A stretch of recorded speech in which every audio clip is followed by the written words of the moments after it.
Hello, my friends, and happy Sunday afternoon. Like many of you, I am watching the snow come down in the many inches, and it's lovely here on a Sunday. But like many of you, I'm also watching the news and connected to my friends in Minneapolis and what I'm hearing coming out of that city and the tragedy of the shooting and killing of Alex Preddy, who was an ICU nurse, and he worked at the VA. So he saved veterans' lives, literally. That's what he did for a living.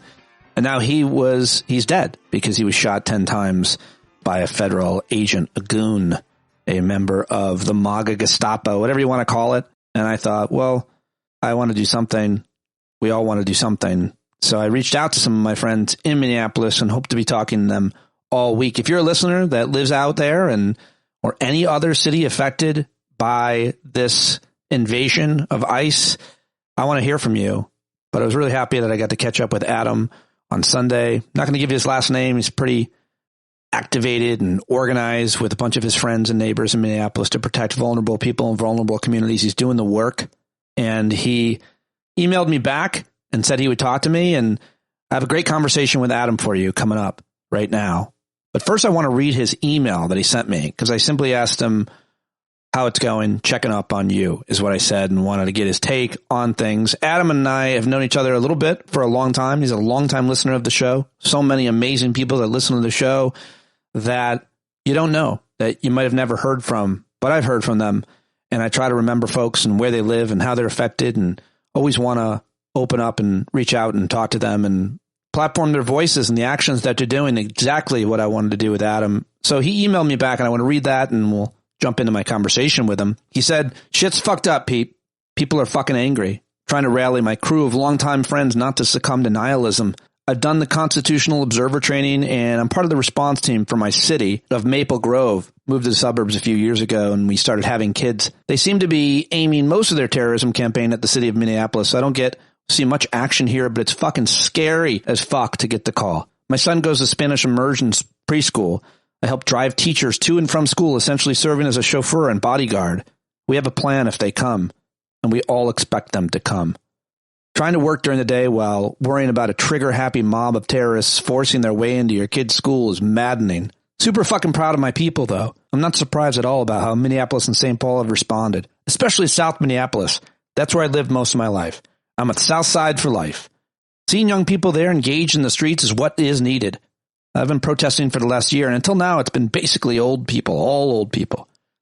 Scary as fuck to watch the regime call us domestic terrorists. Calling us terrorists for defending ourselves against their terrorism? What in the fuck? The gaslighting is what's getting to my buddies. I'm trying to redirect their rage and fear towards a positive end. They're too scared to directly contact ICE, CPB, as constitutional observers, which I get. So I'm pushing them to all of the activities off the front lines, like grocery delivery, school kits for kids stuck at home, and just getting out in the streets with a sign. I have one buddy who's in the shit. He goes to Whipple. That's where that's where they detain people. He goes to Whipple basically every day before work to scream at them. He finds it therapeutic. He might be the kindest, gentlest, most non-confrontational person I know, and he goes there every day to scream at people who want to kill him. We were in the city last night at a birthday party. It was nice to be surrounded by people who fucking hate this shit. My buddy turned 50. He's an immigrant. He's been here 47 of those 50 years. It's so fucked up that he has a non-zero chance of being deported. You know what, Pete? I'm confident we will win. You don't fuck with Minnesota. We got this. Adam is the kind of person in this community that listens to this program. And guess what, folks? You've got friends everywhere. Here's my courageous, inspiring, thoughtful, and righteous as fuck friend, Adam in Minneapolis. All right. Adam is joining me on Sunday, and I'm very grateful for your support all these years, listening to the show, our correspondence, our friendship. And I knew that I would get an honest perspective from you. I knew that you're doing the work, you're doing what you think is right and righteous, and really impressed with it, and wanted to share what you're doing with folks, and more importantly, your perspective on all of it. You're speaking for yourself, but a lot of your friends too. So thank you very much for joining me. I appreciate this a lot, man. Yeah, feelings mutual, Pete. Thank you. Tell me a little bit about like your friend group and that point about nihilism. You're trying to convince them not to give up and think everything is over, because I am hearing that a lot from people all over the country, listeners, friends, people who, for whatever reason, want to know what I think. I'm always wrong. So I'm the optimist, but you kind of are too. Yeah, I am pretty typical of Minnesota in that, sometimes we can be accused of, we made all the friends we needed in high school. So we're good. But these are all guys that I've known since high school, and since, some of them since middle school, some of them since elementary. One of them I met in preschool, been friends with them for 45 years. So this is a crew of guys that, love to joke around and have fun. We like going, we do a lot of fishing. We go hunting. We like playing disc golf, and we like hanging out. Right. So we got this text thread that a lot of friends have. And yeah, I mean, there's just this fear and rage that's coming out. And sometimes I do hear, we're fucked. It's over. And like, that's what gets me the most, man. It's just, and I think of like, the reason we almost have this feeling is that this crew grew up and came of age in suburban Minneapolis in the 80s and 90s. And we get great educations here in Minnesota. So we were taught our history, and we were taught about slavery and World War II and the civil rights movement. And you think some of that it's history. And you'd think, sure, I hear some racism, but mainly it's old people and the dumbest people I know. So like, that's going away.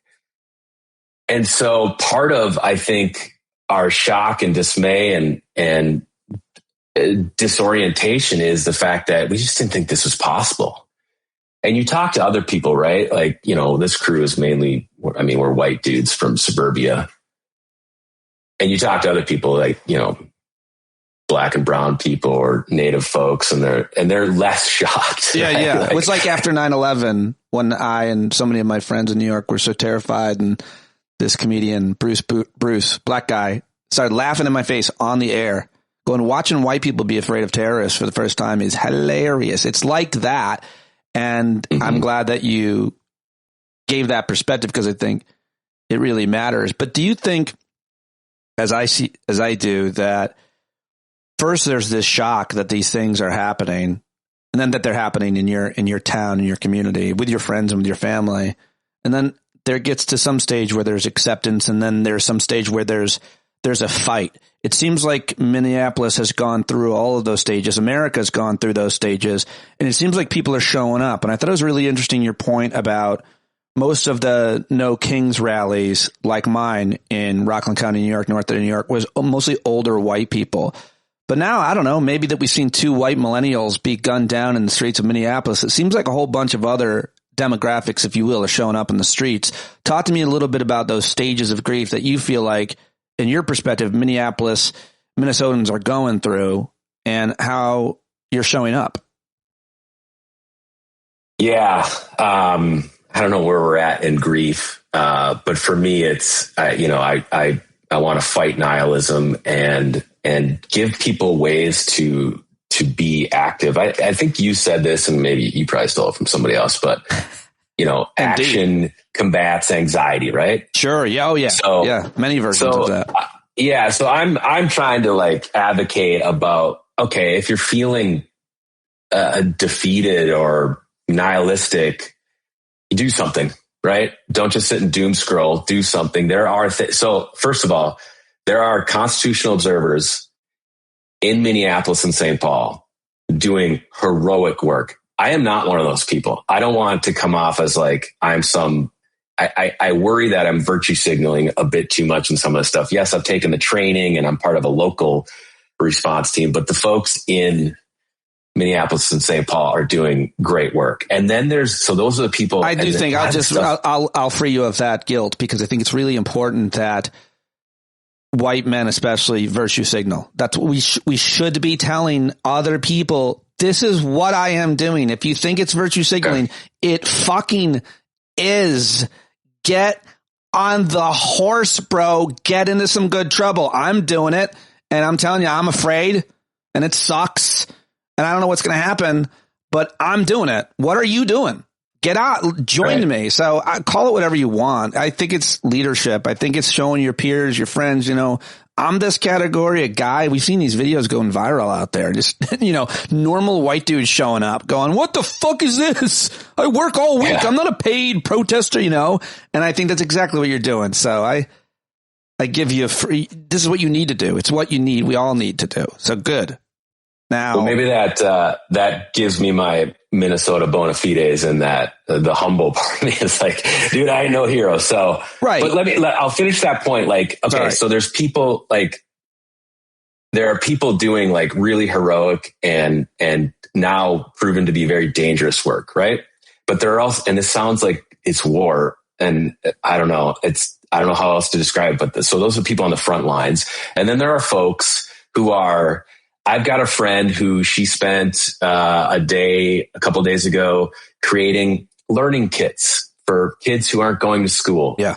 I've got friends who are organizing a rent relief. I think you read my email, but I got a buddy who goes to Whipple every day before work and screams at these fuckers, right? Yeah, he's this you said he's, lowly spoken, kind-hearted, quiet guy. Dude, he's the kindest, gentlest human in the world. He's super non-confrontational, and he goes down there and fucking screams at people who want to kill him. He's also hearing really nasty things that I don't know, like it's hard to verify this stuff.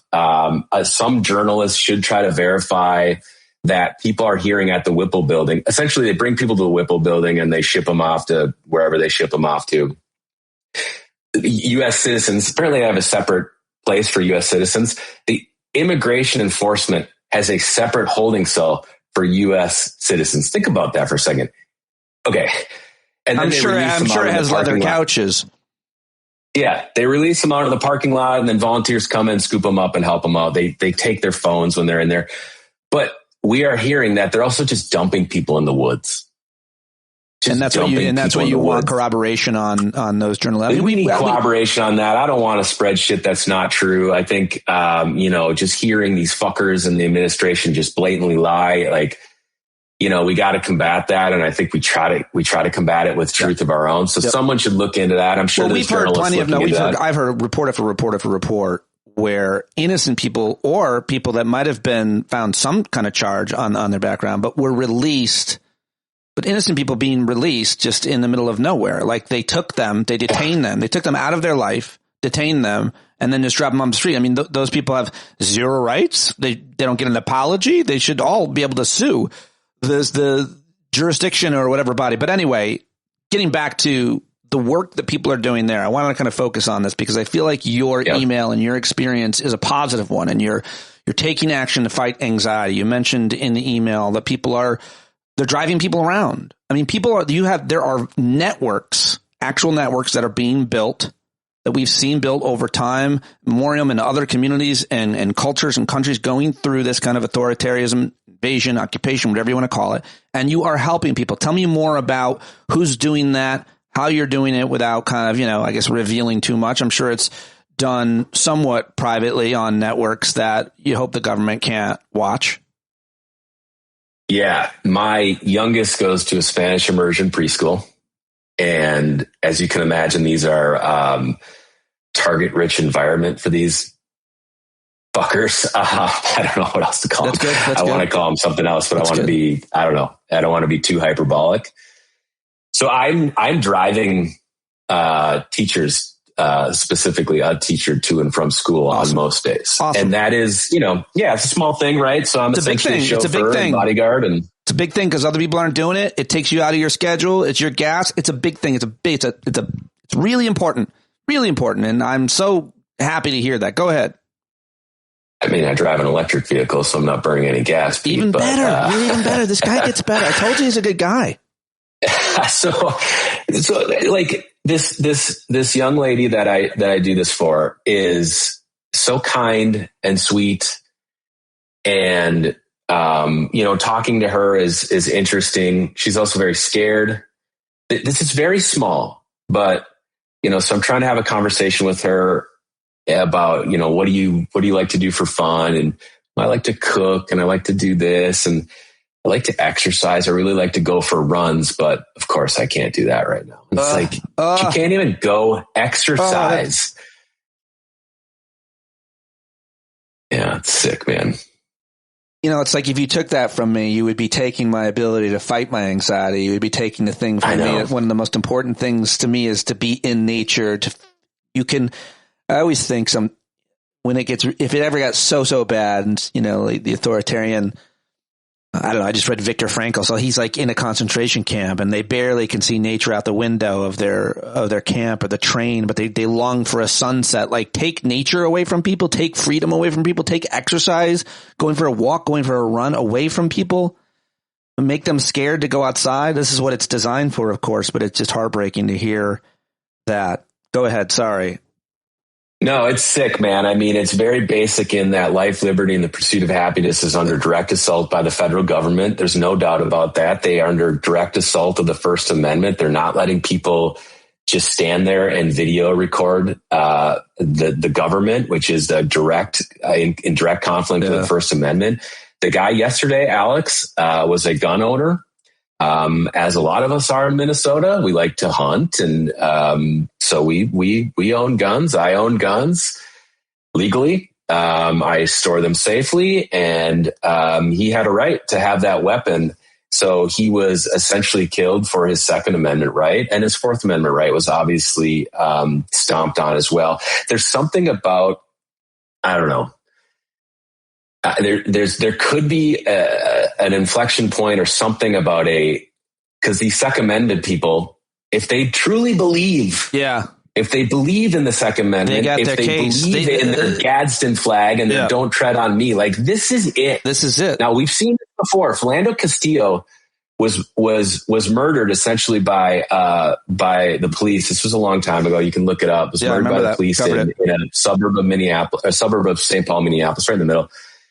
And, he said when he was pulled over, I am carrying a weapon, and then he was shot, right? And the NRA did not jump up and defend him. And you got to ask yourself why. This was a legal gun owner that was essentially killed for a Second Amendment. I believe right? the Second Amendment the Second Amendment, what you're seeing play out is the Second Amendment only applies to those who are on the right side. And you could call it a name if you wanted to, call it white Christian nationalist, fascist, MAGA, whatever. But, I'm seeing it play out in all of the arguments because, of course, they would be. This is the argument they have made against me and everybody who talks about this issue for 30 years. We have the right to have guns in case the government tries to overtake us and becomes tyrannical. That the government is ICE. This guy is he is the case study for the perfect, I argue against that right, by the way, but it is what it is. We've got it. And so you got to stay consistent. You follow the law or you don't. So getting back to the helpers in Minnesota, the community, what are you hearing from your friends other than we talked a little bit about the nihilism, but you are staying positive. You are seeing change. This is an inflection point. The government killing Renee Good and now Alex Peretti. Is that his name? Am I saying it right? We all have to remember it. I believe that's how you pronounce it. And he's an ICU nurse who saves veterans' lives for a living. He was helping a woman who was being assaulted. By all accounts, he's a really important citizen there. That's different. That affects the whole community. Like, everybody must be completely awake in Minneapolis. Tell me what I'm missing. I don't think you're missing anything. Minneapolis is galvanized, and the rest of the state has the similar shit that everyone else has, as far as the rural and city divide. So I don't know what's going on outstate. I don't spend much time on social media. I deleted Facebook 10 years ago, so I don't really see it. But he was murdered. And then the federal government immediately starts calling him a terrorist. And it just, dude, that enrages me. They just are gaslighting us.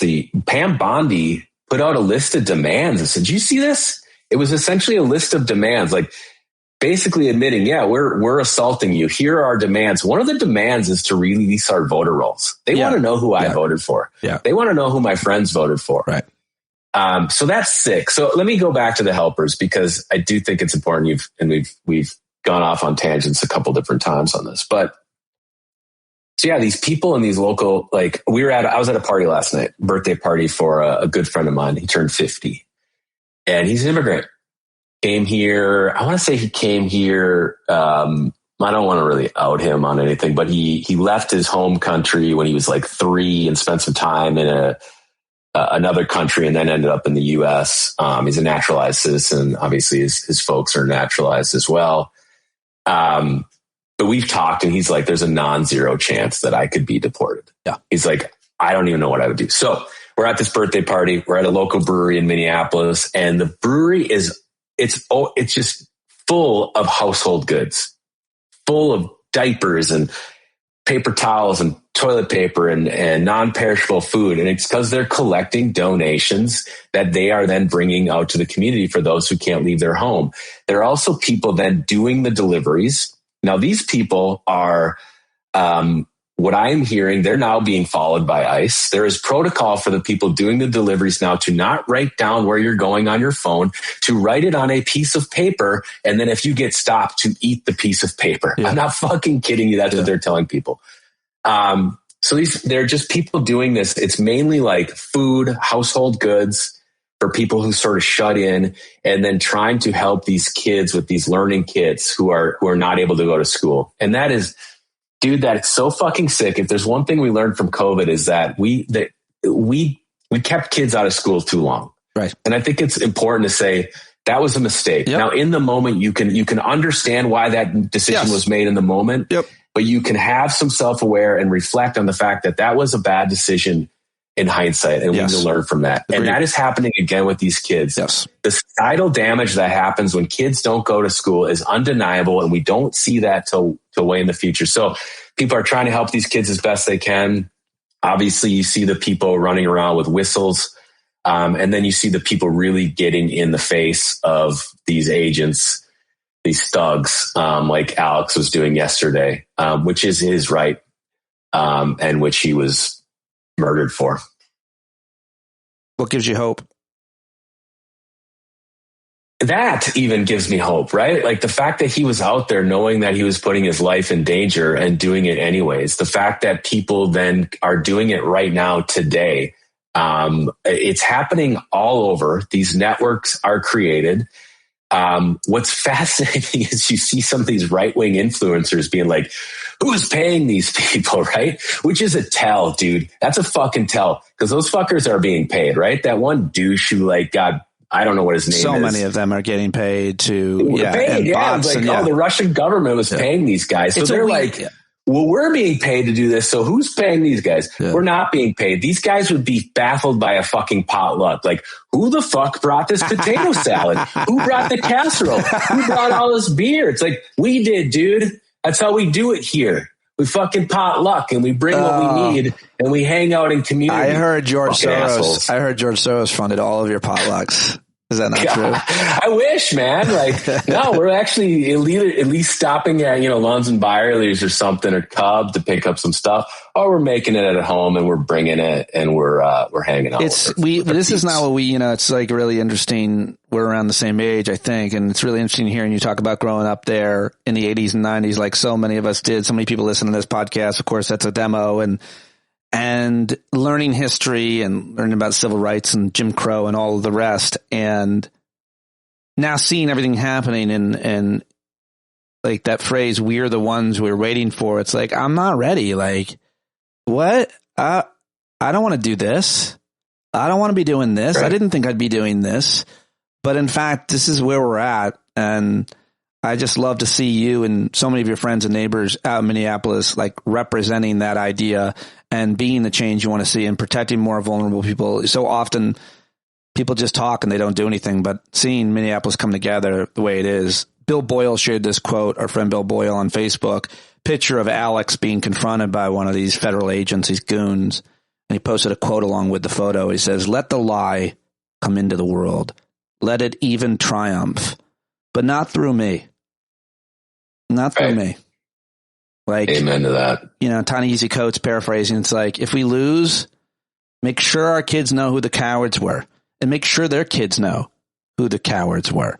And so all those people that are somehow justifying this guy being executed or Renee Good being executed because they didn't like their opinions, put it under your name.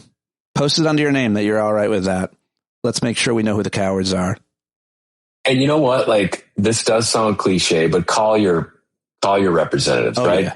You've got a House member, you've got 2 senators, call them. Yep. Call your state people too. I spent time, we talked about before we started recording, I've got a disabled sister. So I spent some years on the Minnesota Brain Injury Alliance board of directors. And one of our things was advocacy for people with disabilities. So we would go to the state capitol and we would literally pull people off the floor. You write them little notes, the pages, bring it to them, they come off the floor and you talk to them, you advocate right there in person.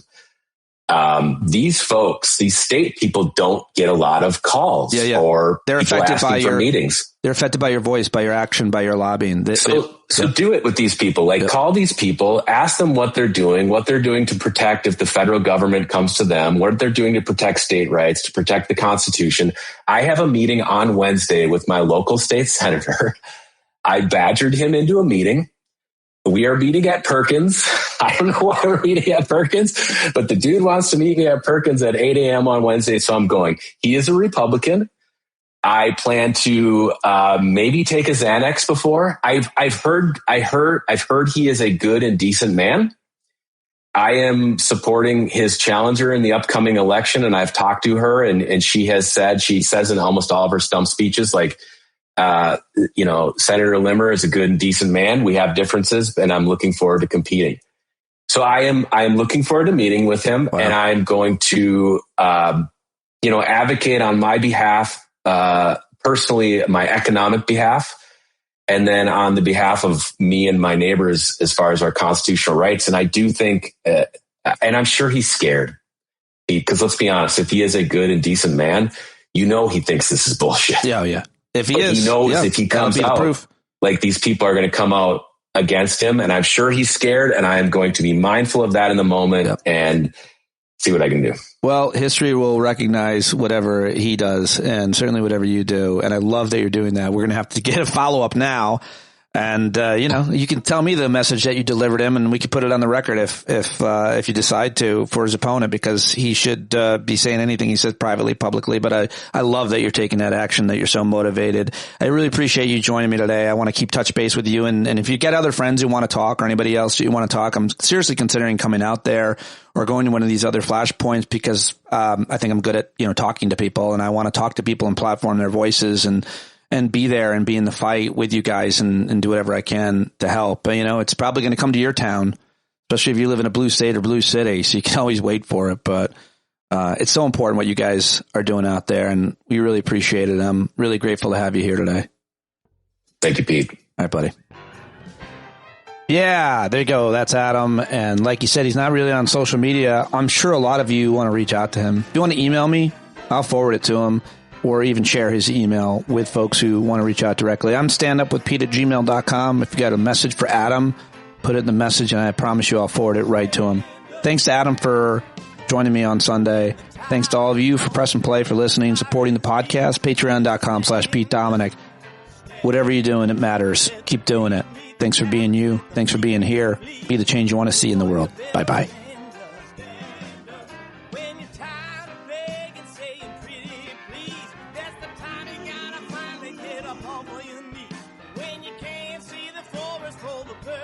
Trees, you got to stand up. Hey, you've been sitting so long, you got the creaky knees, you got to stand up. Stand up. I think you're driving wheels been leaking grease. Boy, you better stand up. Stand up. Well, there's a whole lot more of us who know what's right. They'll keep right on ignoring us if we keep sitting tight. You got to open up the window to let in some light. You gotta stand up. That's right. You got to rise up. You got to stand up. You gotta stare the devil straight in the eye. We got to let him know it's his turn to go. See it clear when all you hear is a lie. Don't get up off of your butt, down off of your fence. Even if it ain't a very friendly audience, well, they'll begin to listen when you start making sense, and you stand up, stand up.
experiment.